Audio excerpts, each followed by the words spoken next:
several years ago in the last parliament, right, they basically took over private businesses, assets were taken back by the government by just a parliamentary move.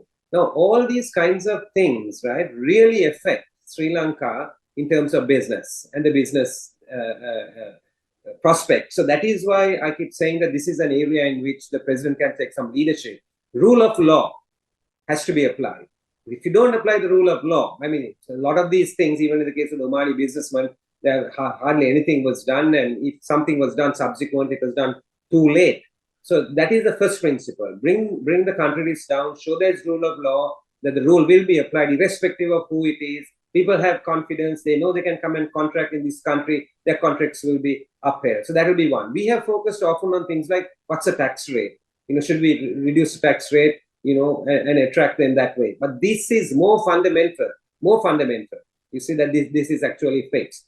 So now we have to move from the contraction stage to the expansion stage. So investment is going to be number one.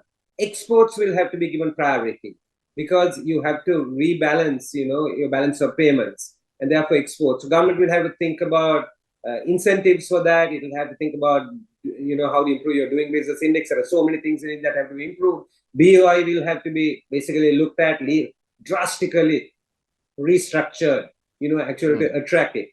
Now, we have really an opportunity because Asia is growing. India is growing very, very speedily. India is growing. And we have an opportunity.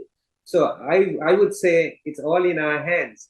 We have bad policy. We have bad management. And we also have corruption, right?